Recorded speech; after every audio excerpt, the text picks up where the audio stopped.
RCF. Le caté de A à Z avec Père Didier Berthion. Bonjour, Didier. Je poursuis mes chroniques en vous parlant toujours des apôtres à partir du catéchisme de l'Église catholique.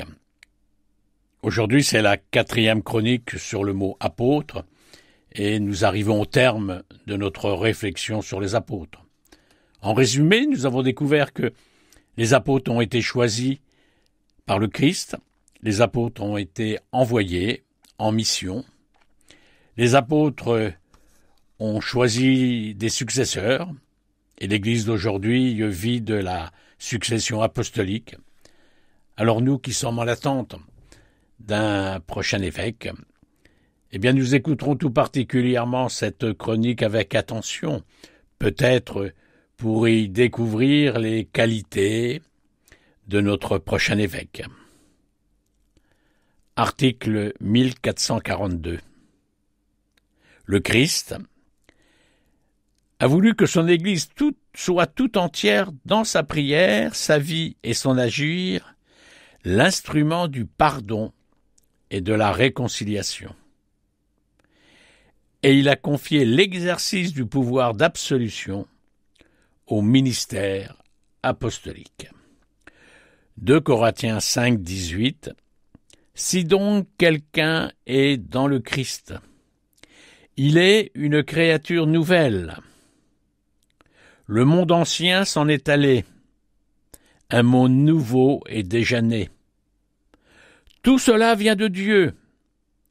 Il nous a réconciliés avec lui dans le Christ et il nous a donné le ministère de la réconciliation. Car c'est bien Dieu qui, dans le Christ, réconciliait le monde avec lui.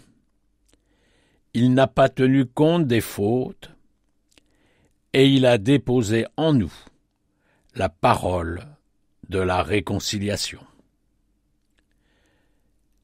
Laissons résonner en nous ce passage de 2 Corinthiens.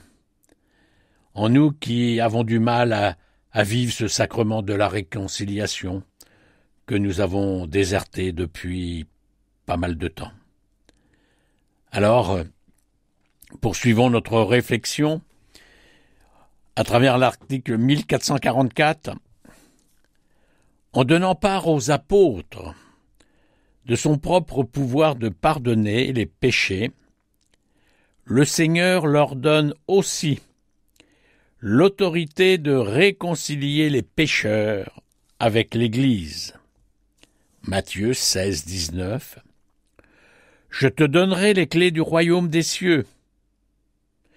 Tout ce que tu auras lié sur la terre sera lié dans les cieux. Et tout ce que tu auras délié sur la terre sera délié dans les cieux. Matthieu 18, 18. Amen, amen, je vous le dis. Tout ce que vous aurez lié sur la terre sera lié dans le ciel, et tout ce que vous aurez délié sur la terre sera délié dans le ciel. Matthieu 28, 16, 20.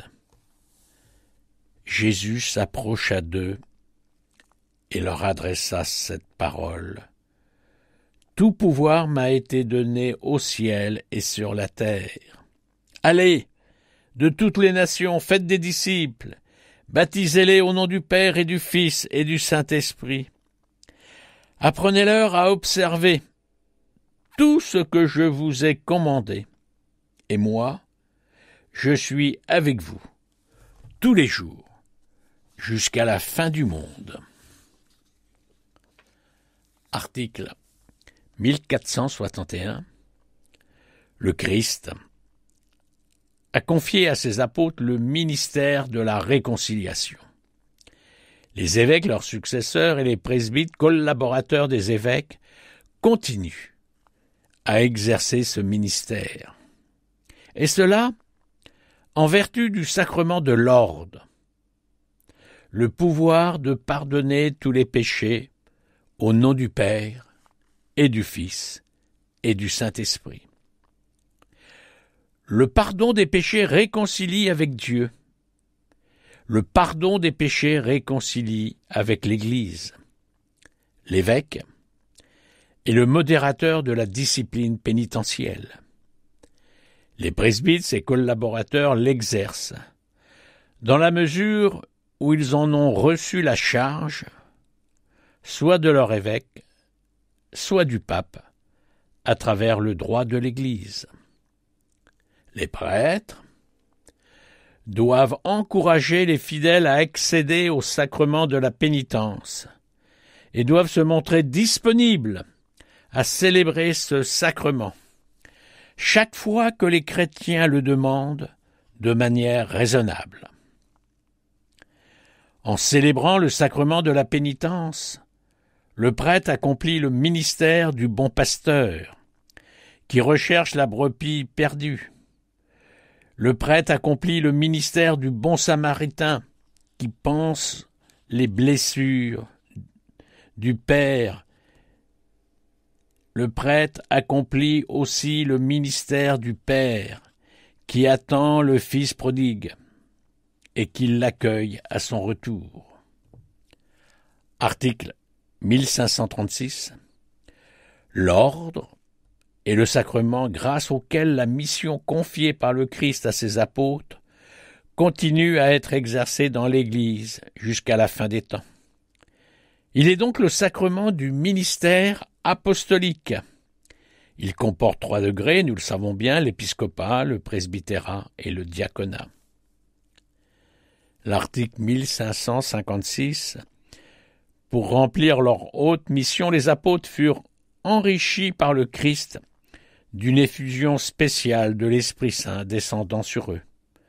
Eux-mêmes, par l'imposition des mains, transmirent à leurs collaborateurs le don spirituel qui s'est communiqué jusqu'à nous à travers la consécration épiscopale.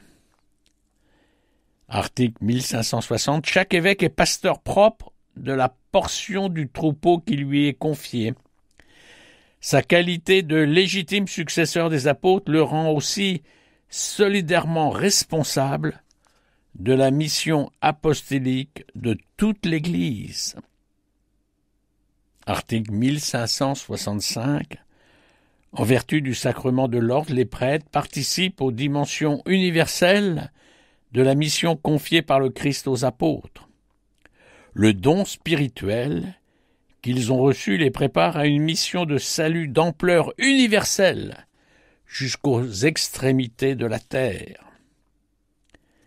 L'article 1575. Le Christ a choisi les apôtres et leur a donné part à sa mission et à son autorité.